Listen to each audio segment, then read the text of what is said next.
Reunidos como igreja. Chegamos na segunda parte da série de palestras. Primeiro tínhamos mais a parte teórica e agora vamos entrar mais na parte de como praticar a parte teórica, como praticar a doutrina.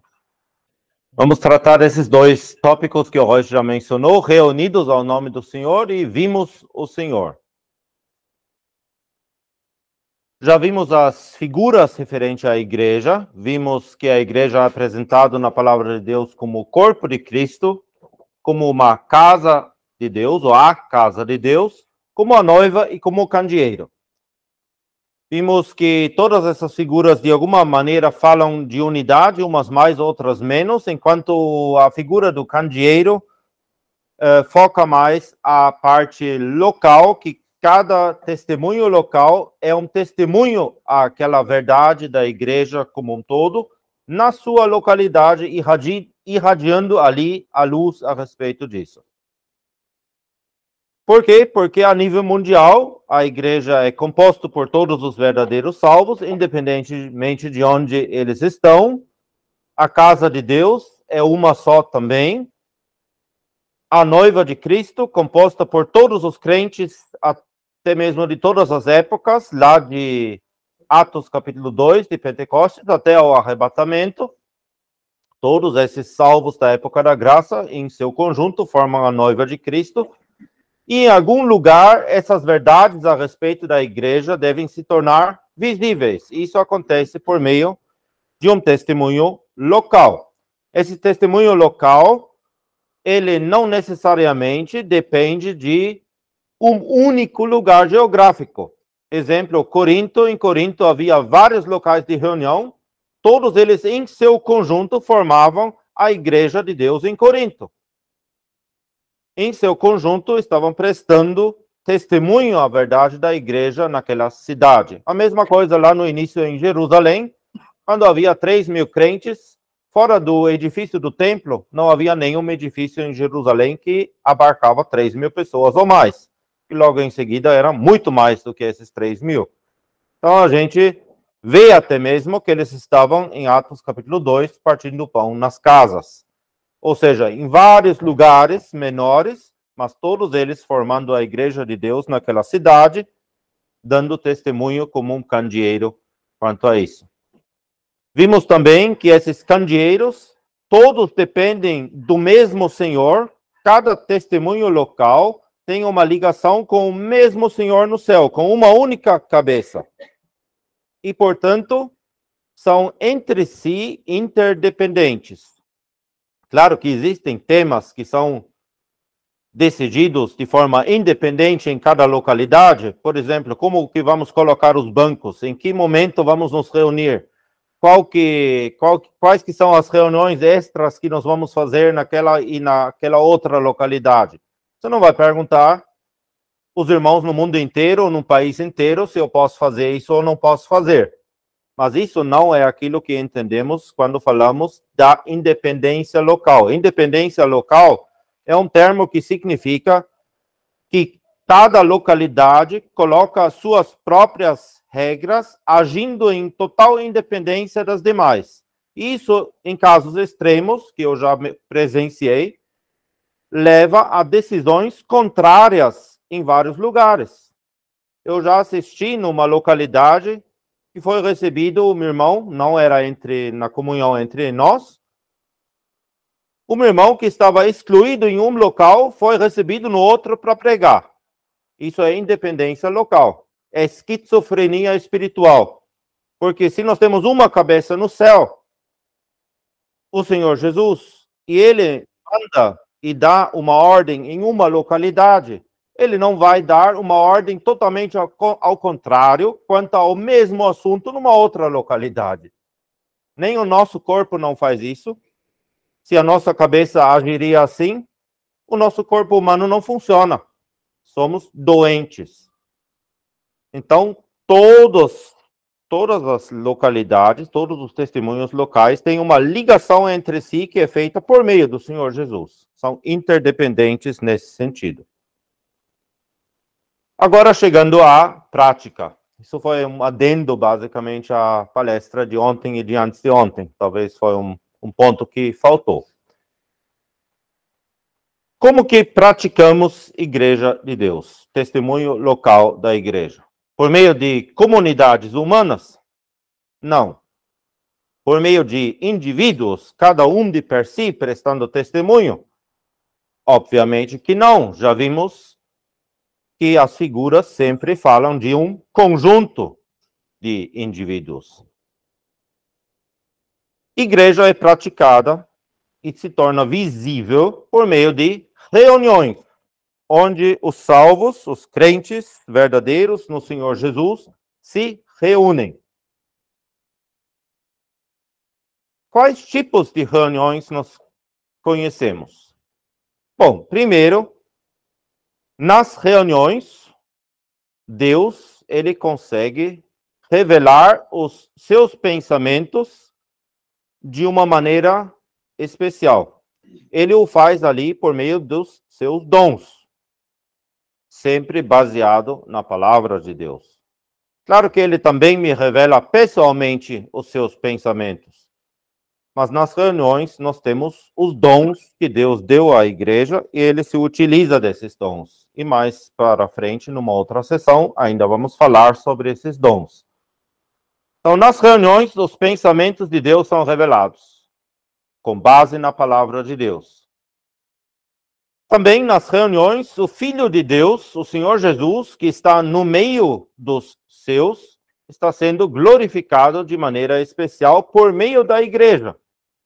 Ele não quer ser apenas glorificado em minha e sua vida pessoal, isso também, mas também na vida coletiva dos salvos, na vida da igreja, por meio da igreja.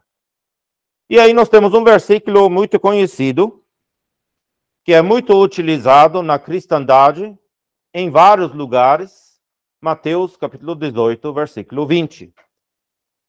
Eu creio que todos vocês conhecem esse versículo de cor, já talvez desde criança. Porque onde estiverem 2 ou 3 reunidos em meu nome, aí estou eu no meio deles. Por que eu coloquei ao aqui, ao meu nome? Porque a preposição utilizada no original ali expressa uma direção.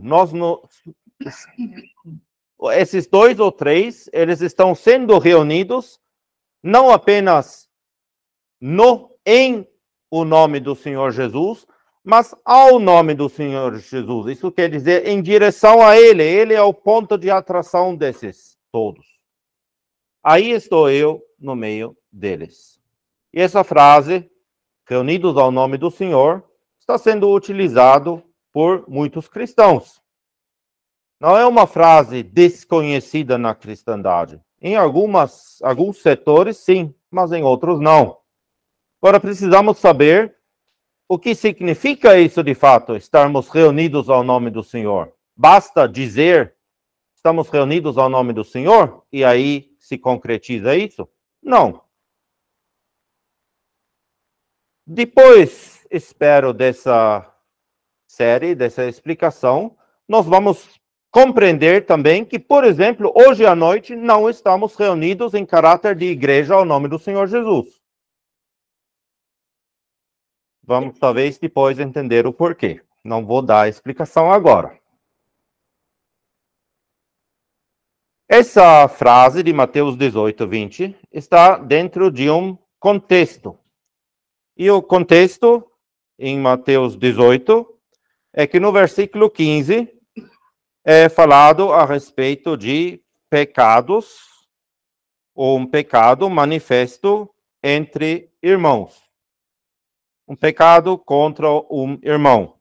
Se teu irmão pecar contra ti, vai e repreende-o entre ti e ele só. Se te ouvir, ganhaste o teu irmão. A partir desse problema, que todos nós também conhecemos muito bem, isso não é algo assim tirado de longe, é algo que acontece muitas vezes, de fato, infelizmente, e existem coisas que se tornam pecados entre mim e um irmão ou uma irmã. Às vezes, chateando alguém, de certa maneira, já é um pecado e precisa ser removido para que haja uma comunhão plena. Quando acontece isso, precisa-se de disciplina. A disciplina compreende vários passos, vários tipos, e eu apenas vou passar rapidamente por cima disso. Nós conhecemos disciplina fraternal, e agora tenho certeza que a maioria não consegue ler essas letrinhas aqui, então vocês olham depois também de novo, o que for importante eu vou ler e falar em voz alta aqui.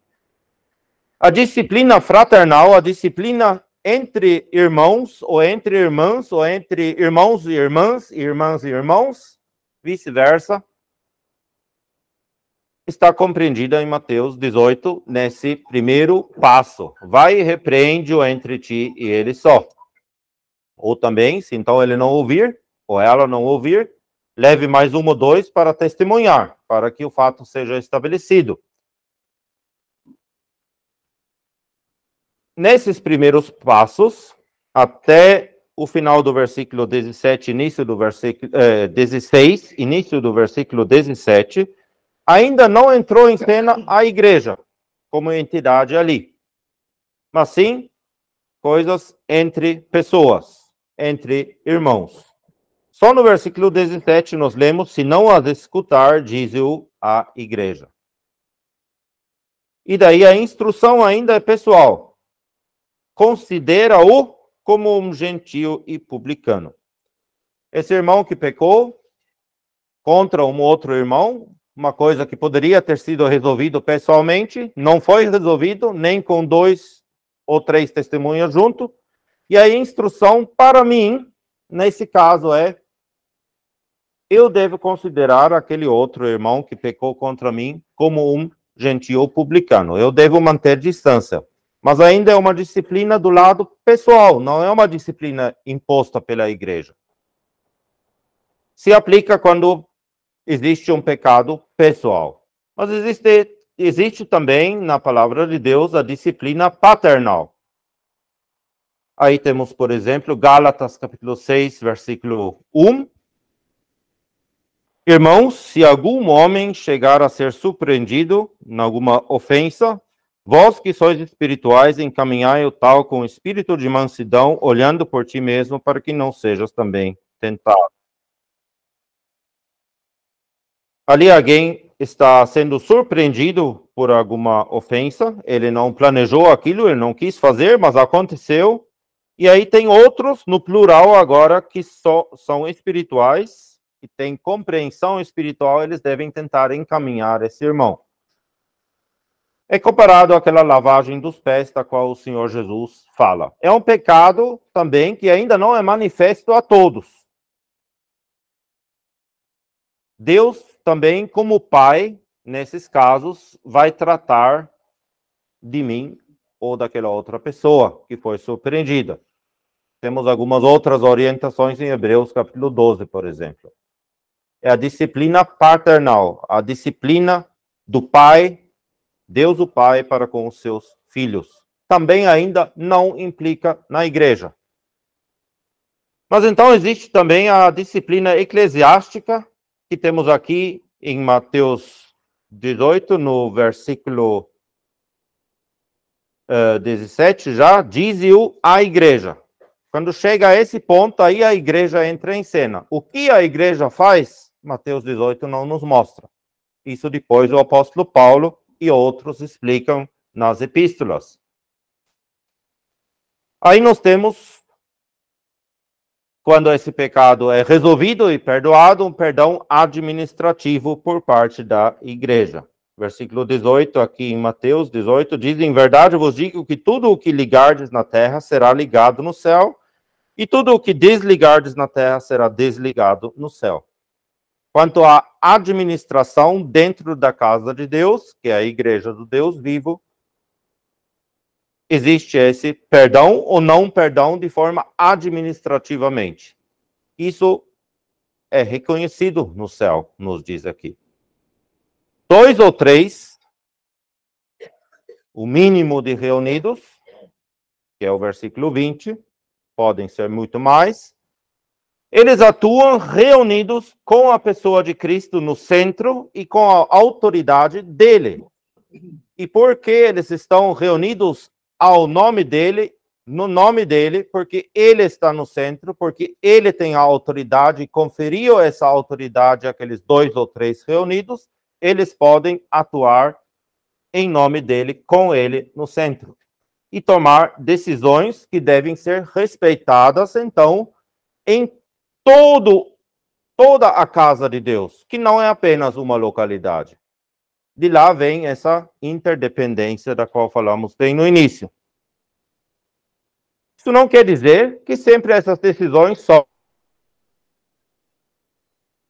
porque deveriam ser tomadas com base na palavra de Deus, com entendimento espiritual.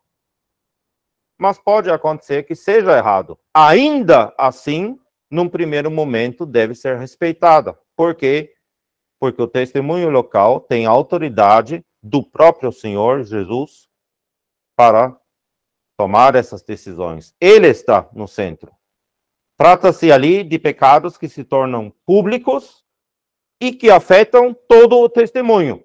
Não é algo apenas que aconteceu entre mim e o Royce. Não, se tornou público. Eu cometi alguma coisa que afeta todo o testemunho. E aí sim a igreja entra em cena, como autoridade dada pelo próprio Senhor.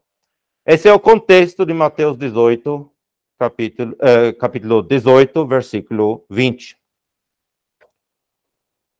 Então, depois que o Senhor Jesus explica esses passos, ele chega a dizer, no versículo 19, também vos digo que se 2 de vós concordarem na terra acerca de qualquer coisa que pedirem, isso lhes será feito por meu Pai que está nos céus.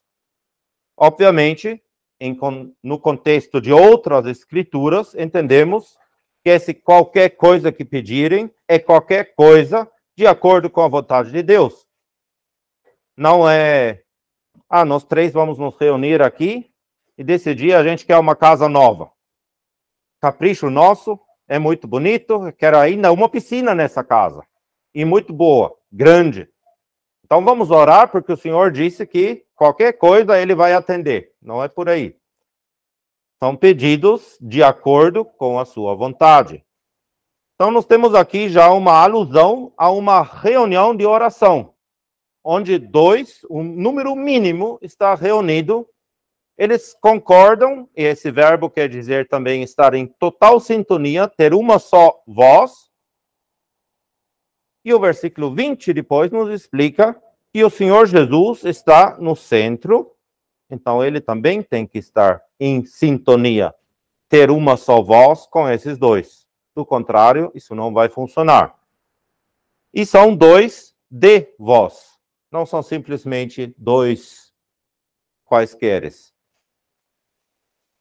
2 pessoas de dentro de um testemunho local da igreja que tem entendimento espiritual de acordo com a vontade de Deus, Deus vai ouvir. Ele prometeu isso. É uma coisa maravilhosa também. E aí vem o versículo 20, dentro de todo esse contexto. O versículo 20, na verdade, começa com a palavra porque, dando agora o motivo pelo qual o Senhor vai atender aquelas orações. E o motivo é que esses 2 ou 3 estão reunidos ao nome do Senhor Jesus. E ele está no meio. Agora nós vamos analisar um pouco mais esse versículo. E vocês talvez vão se surpreender que ele contém muito mais do que apenas uma frase. Ele começa com essa palavra, por quê? A palavra por quê, ela nos dá uma razão, um motivo pelo qual alguma coisa acontece ou não acontece. Aqui, portanto, nós temos um motivo, uma razão divina pela qual Deus está atendendo esse pedido dos 2 que concordarem no versículo 9. Deus, o Pai, está concedendo esse pedido. O versículo 20 é o motivo para isso. É a razão divina pela qual estamos, então, reunidos. Depois, porque onde 2 ou 3 estão reunidos em meu nome, aí estou eu no meio deles. Esses dois vocábulos indicam um local, um lugar. Esses dois ou três, devem estar reunidos não em qualquer lugar, mas sim no lugar onde Deus quer. Num lugar divino. É o lugar que Ele determina. E onde está esse lugar? Onde o Senhor Jesus está no centro. Onde estamos reunidos nesse caráter. Portanto, não é simplesmente também, bom, depois dessa reunião, talvez eu vou lá na casa do Royce, estamos mais que 2 ou 3 lá, né? Então vamos abrir a Bíblia ali, agora estamos reunidos ao nome do Senhor. Não, não é por aí. Não é nós que decidimos, é Deus que define o lugar. Todos esses 2 ou 3 ou mais devem estar reunidos ao nome do Senhor Jesus, de acordo com todas as suas características, de acordo com aquilo que Ele deseja.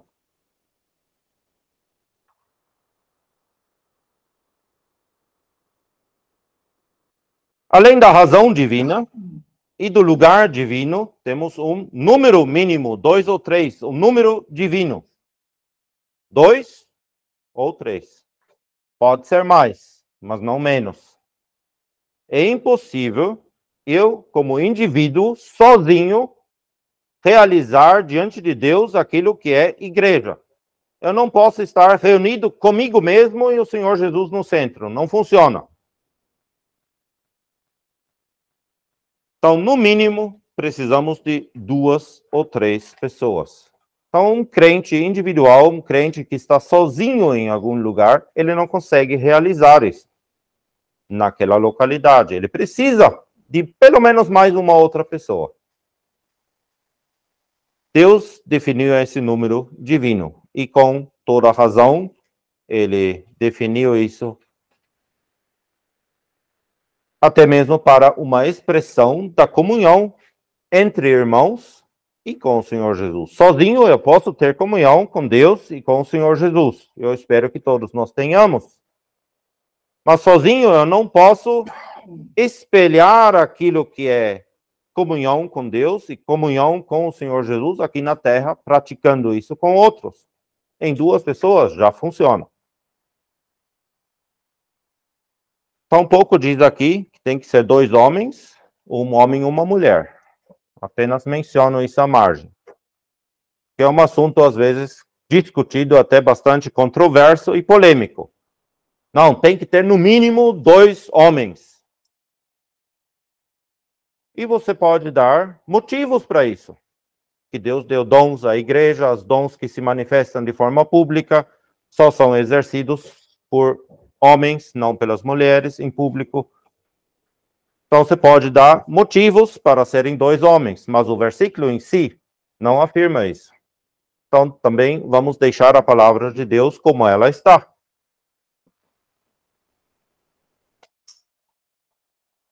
Nem sempre vamos ter 2 irmãos homens em alguma localidade. A próxima parte desse versículo, depois da razão ou do motivo divino para esta reunião e o lugar divino dessa reunião e o número divinamente estabelecido para uma reunião ao nome do Senhor Jesus, agora nós temos também uma unidade divina estabelecida. Porque esses 2 ou 3, forma verbal, estiverem reunidos. Não diz ali, porque onde 2 ou 3 se reúnem. Eles não decidem isso sozinhos. Eles são reunidos por alguém. E depois de serem reunidos, eles estão reunidos. Formam uma unidade divina. Inclusive, na nossa palavra reunir, temos também a união embutida. Reunir implica em ter uma união entre as pessoas que estão ali. E quando o verbo está na voz passiva, que estão reunidos ou foram reunidos, isso implica em um agente fora de nós. Se nós 2 ou 3 estamos aqui e queremos ser reunidos, precisamos de mais alguma pessoa que nos reúne, que age sobre nós e nos leva a esse lugar divino. Quem que é esse? O Senhor Jesus, que está no centro. Ele que nos reúne. Muito bem, além do motivo, da razão divina, do lugar divino, do número divino, da unidade divina, temos agora a parte em ou ao meu nome. Temos um nome divino que nos atrai. Quando aqui na Terra eu assino algum documento, então eu ponho a minha própria assinatura. Com isso eu confirmo o conteúdo daquele documento. Mas eu posso também ter uma procuração e firmar um documento em nome da irmã Leia. Ela diz, eu te dou uma procuração, você assina. Então eu estou assinando, na verdade, em nome dela. Como se eu estivesse no lugar dela. Isso a palavra em implica. Mas, como eu disse, a preposição ali no original também expressa direção. Isso nós não temos aqui na Terra em um documento assinado. Mas sim com a pessoa do Senhor Jesus e o seu nome. O seu nome é aquilo ou aquele que nos atrai para nos reunir. É como um imã que temos ali, que atrai tudo que é magnético e deixa o restante para trás. Esse imã, então, que reúne aquelas migalhas de ferro, por exemplo, aqueles cisquinhos. Eles não se reúnem sozinhos, eles não sobem sozinhos para o imã, mas esse imã atrai eles. E assim é com o nome do Senhor Jesus. Ele é o que nos reúne, ele que nos atrai. Nós estamos, então, reunidos ao nome dele, em direção ao nome dele. E o nome do Senhor Jesus engloba muitas, muitas coisas. Os irmãos que estão aqui presentes, lá de Diadema, têm uma pequena noção disso, porque lá nós fizemos uma vez um estudo sobre o nome do Senhor Jesus, em, não sei, 6, 7 reuniões, e vimos muitos aspectos do nome do Senhor Jesus, e nem vimos de longe todos. Basta você olhar na sua Bíblia o que o Senhor Jesus tudo é. O Salvador, o Redentor, o nome que nos reúne. Muitas características encontramos na palavra dele. O nome divino que nos atrai.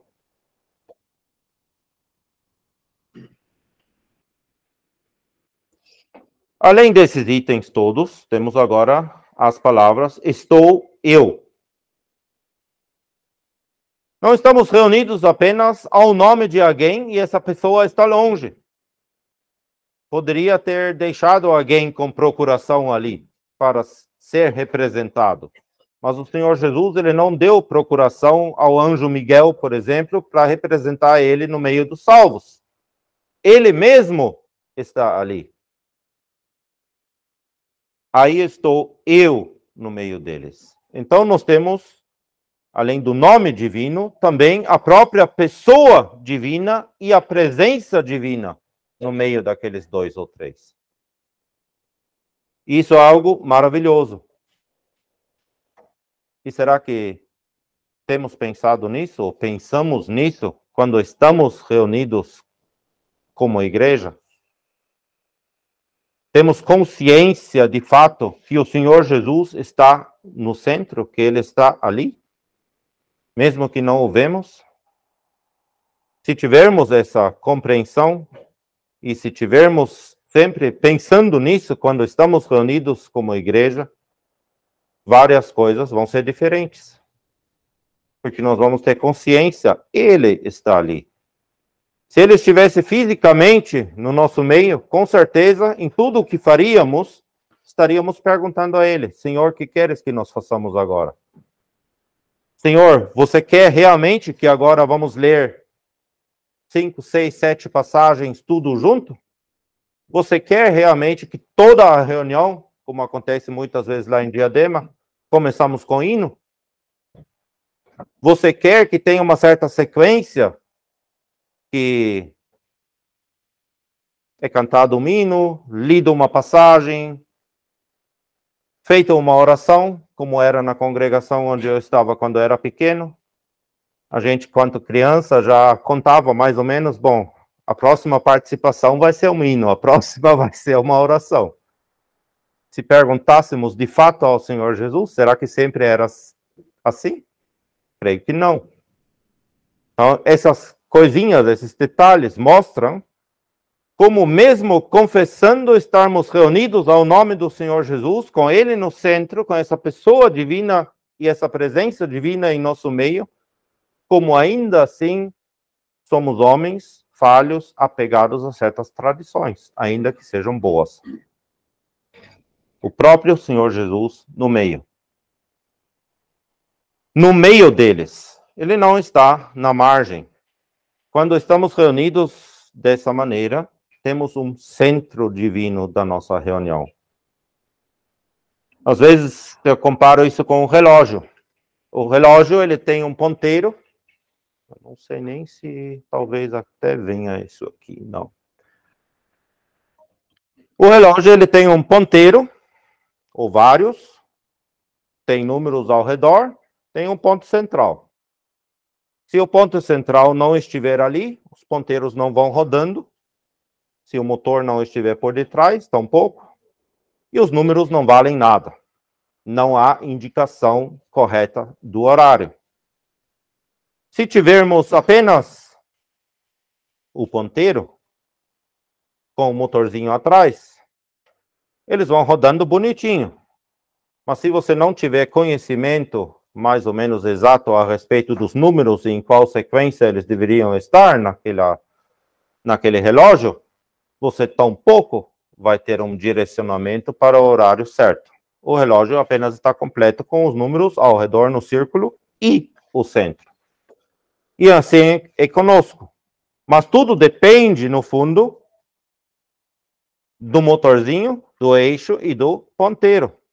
Ele precisa rodar, mostrar para os números certos. E assim o Senhor Jesus também. Quando estamos reunidos, somos nós talvez como os números. Mas ele é o motor, a motivação da reunião. Ele que move os ponteiros. Ele mostra qual direção a tomar. Ele dirige, ele indica a hora, entre aspas, a hora certa. Esse centro divino.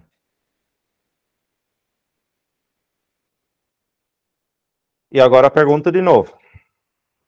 Essa reunião hoje é, então, nessa definição, uma reunião ao nome do Senhor? Alguns estão fazendo assim. Eu concordo. Por quê? Tema definido e um palestrante definido.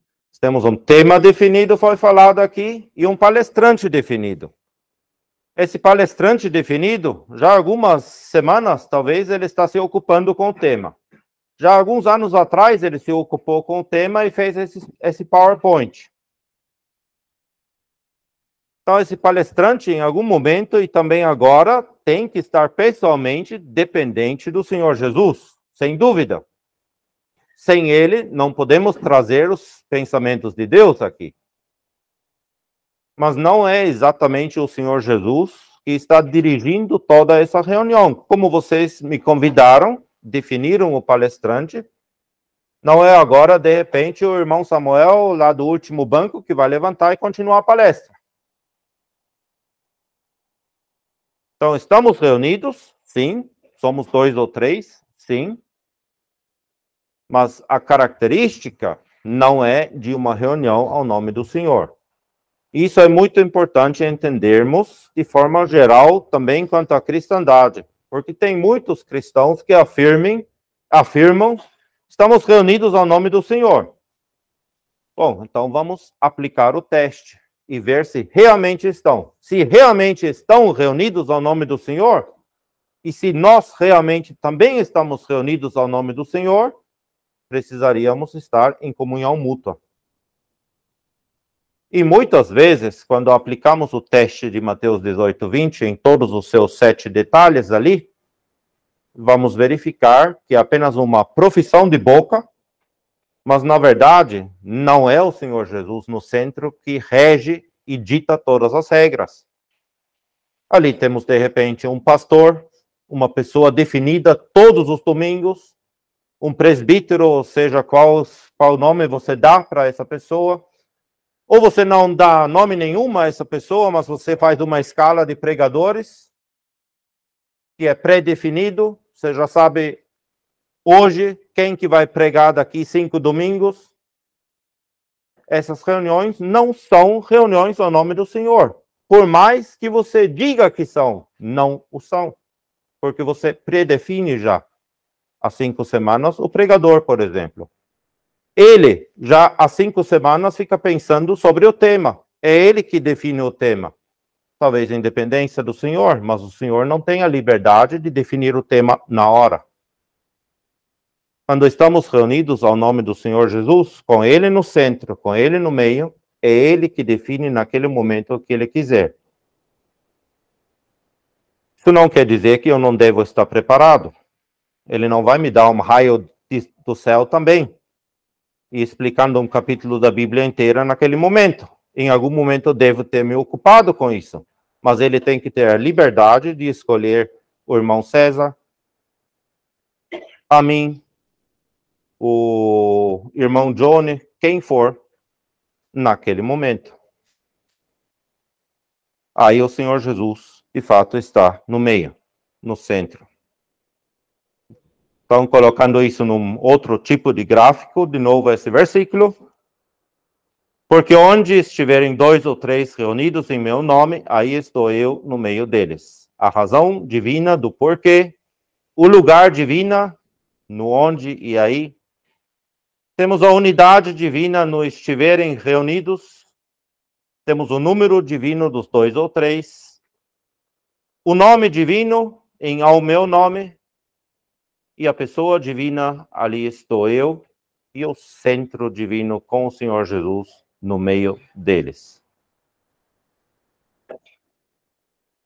E ele gostaria que praticássemos isto, que realmente reconheçamos, então, a autoridade que ele tem nas reuniões da igreja.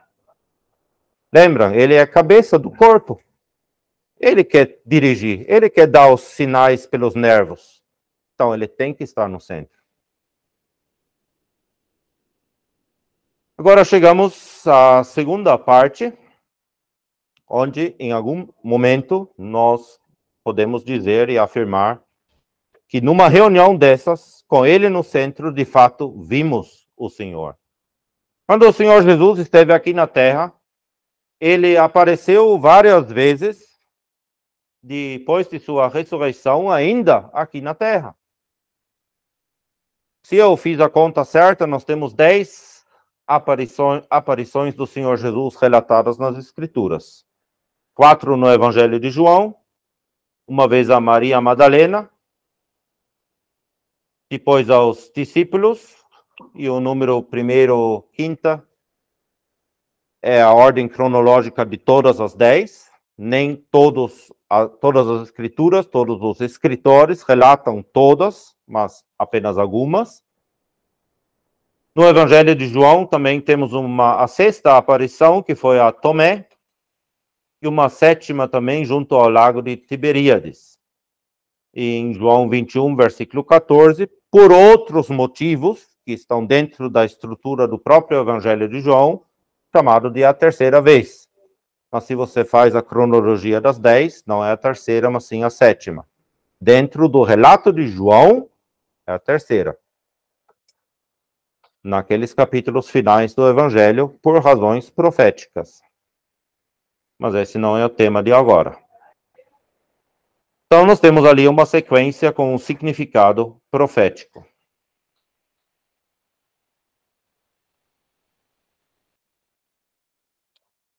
Lá no Evangelho de João, versículo 20, versículos 19 a 23, nós lemos: chegada após a tarde daquele dia. Vocês, se quiserem, podem abrir esses versículos na Bíblia, porque eu sei que a letra também vai ser pequena até na última fileira.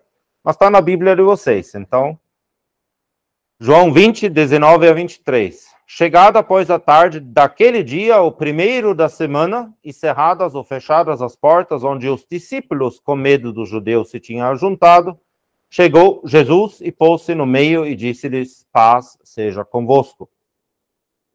E dizendo isto, mostrou-lhes as suas mãos e o lado, de sorte que os discípulos se alegraram vendo o Senhor. Disse-lhes, pois, Jesus outra vez: paz seja convosco. Assim como o Pai me enviou, também eu vos envio a vós.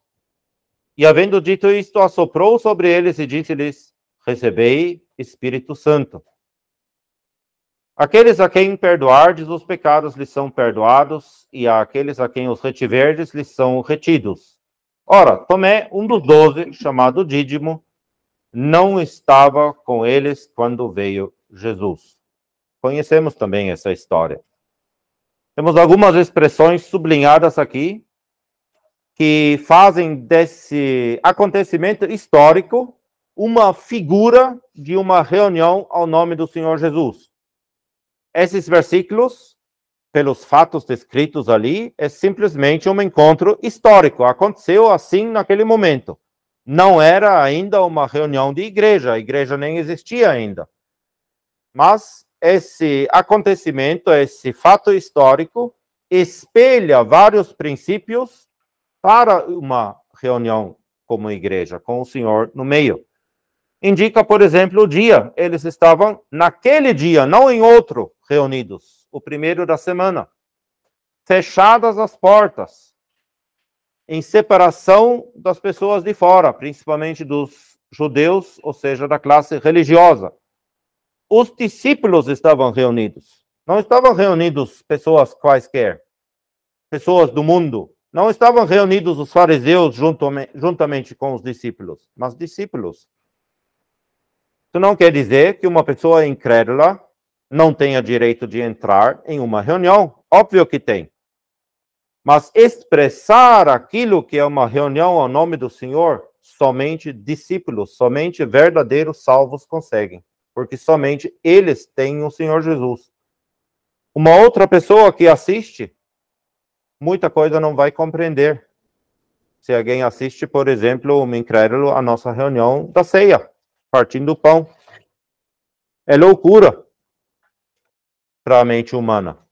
Por que eles dão tanto valor lá para uns pedaços de pão e para um gole de vinho ou de suco de uva? Não faz muito sentido. Mas para um discípulo, faz sentido. E quem chegou ali se pôs no meio? Jesus, o Senhor Jesus no meio. E quando isto aconteceu, por fim os discípulos, eles podem afirmar: vimos o Senhor. Ali, naqueles momentos, eles veem esse Jesus, mas eles veem mais. Eles veem as mãos, o lado, veem as feridas que ele tem da cruz do Gólgota, que lembram da morte dele. Recebem ali a paz do Senhor Jesus em vários sentidos.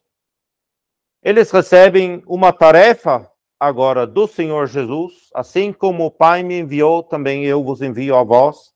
É um outro tema que poderíamos falar muito. Serviço para o Senhor. E o Senhor Jesus também assopra sobre eles, eles recebem Espírito Santo. Não o Espírito Santo, mas nesse caso, a essência, o poder do Espírito Santo. Não como pessoa, porque o Espírito Santo como pessoa, eles recebem um pouco depois, lá em Atos capítulo 2, quando o Espírito Santo vem à terra e toma morada neles. Eles recebem naquele momento algo que poderíamos chamar também a nova vida, porque é uma alusão, um paralelo com aquilo que aconteceu na primeira criação em Gênesis. Deus assoprou, deu espírito de vida ao ser humano. Assim, o Senhor Jesus dá espírito de vida eterna aos seus discípulos. Aprendemos a respeito do dia da reunião em várias circunstâncias da palavra, em vários lugares, que acontece no primeiro dia da semana. no mínimo nesse dia. Por quê? Porque ele é o domingo, o dia do Senhor. Em português ele chama assim até hoje. Talvez nós não nos damos conta, mas essa palavra vem diretamente do latim, dies Dominus, o dia do Senhor, domingo. É o dia da ressurreição do Senhor Jesus, que é a base para que pudéssemos ter certeza que a obra do Senhor Jesus, redentora na cruz, de fato foi aceita diante de Deus, que foi suficiente para Deus. O apóstolo Paulo, ele nos mostra em 1 Coríntios 15 a importância da ressurreição para a nossa fé. Ele diz que a nossa fé seria nula, vã, sem conteúdo, se Cristo não tivesse ressuscitado. Esse primeiro dia da semana também é mencionado novamente em Atos capítulo 20, versículo 7, enquanto inicialmente no livro de Atos nós lemos que os salvos estavam se reunindo todos os dias nas casas para partir o pão. Em algum momento da história se fixou o primeiro dia da semana como uma vez por semana fazendo isso. Também está sendo mencionado em 1 Coríntios, capítulo 16, versículo 2, em conexão com as coletas. Também estão como um sacrifício, como uma oferta física, material, ligado ao primeiro dia da semana. Então, o primeiro dia da semana, como o dia da ressurreição do Senhor Jesus, tem a sua grande importância. Esse dia também tem outros títulos nas Escrituras. No Antigo Testamento, ele é chamado em Levítico, capítulo 23, o dia seguinte ao sábado. Ele é chamado em Apocalipse 1, versículo 10, de o dia do Senhor. E ao contrário, que alguns, também irmãos entre nós, ensinam que esse dia do Senhor faria referência ao dia de juízo, porque o livro de Apocalipse, afinal, fala muito de juízo. Então, João estava ali, segundo as pessoas que pensam assim, nesse dia do juízo, em espírito, vendo tudo aquilo se desenrolar. Mas a expressão que está lá no texto original não é dia do Senhor no sentido de dia do juízo, como no Antigo Testamento, também temos esse título, mas o termo no original é o dia dominical, o dia que pertence ao Senhor. E esse nome é o nome dado a esse primeiro dia da semana também. É esse dia que pertence a Ele, não pertence a nós. Esse dia do Senhor, ele tampouco é um dia de descanso como foi o sábado. Quando vemos no Antigo Testamento, o que está ligado ao sábado em primeiro plano é descanso. Mas sim, esse sábado ele falava dos esforços humanos que mereciam como recompensa um descanso após cumprir com toda a lei divina. Isso nenhum homem conseguiu, nenhum ser humano conseguiu, e só por esse motivo já é supérfluo se hoje você insiste, por exemplo, que o sábado é o dia que deve ser guardado. Se você insistir nisso, você diz que você é capaz de cumprir com toda a lei e merece um descanso, o dia do sábado. E é muito lógico que nenhum de nós aqui nesse salão conseguiria cumprir toda a lei. Por isso, nenhum de nós merece um descanso o sábado. Mas sim, o dia do Senhor, o primeiro dia da semana, o domingo, onde se inicia em figura uma nova criação, uma nova ordem de coisas, o Senhor Jesus assoprando sobre eles, dando-lhes Espírito Santo. E o que havia reunido os discípulos naquele momento lá? Ainda naquela figura do acontecimento de João, capítulo 20. Nós vemos isso também em Marcos, capítulo 16, em Lucas 24, em vários versículos ali, relatado como os discípulos estavam tomados de tristeza, estavam chorando, estavam sem esperança, porque se lembravam do Senhor Jesus que havia morrido apenas. Não lembravam da ressurreição e daquilo que ele falou a respeito da ressurreição. Isso lhes causou tristeza. Mas naquele momento, pouco antes, eles haviam recebido um anúncio da ressurreição. Agora eles estão cientes da ressurreição do Senhor Jesus. Agora a pessoa dele que está ressurreta reúne eles. Isso conosco também é assim. Não estamos reunidos ao nome de um Senhor morto, mas sim ao nome de um Senhor ressurreto. Quem estava reunido ali? Apenas os apóstolos? Lá em João 20, versículo 23, talvez, mas nós sabemos que havia já outras pessoas junto também. Por exemplo, as mulheres que voltam lá do túmulo também vão lá, relatam aos discípulos que o Senhor havia ressurreto. Não apenas os apóstolos, mas algumas outras pessoas. E pouco tempo depois, já temos pelo menos 120 pessoas reunidas em Atos capítulo 1, e depois que o Senhor, então, em Atos capítulo 2, por meio da descida do Espírito Santo, a moradia do Espírito Santo nos salvos e no conjunto dos salvos forma a igreja, aí muitos estão reunidos. Então, a reunião ao nome do Senhor é algo para todos os verdadeiros salvos, não apenas para uma classe específica de pessoas.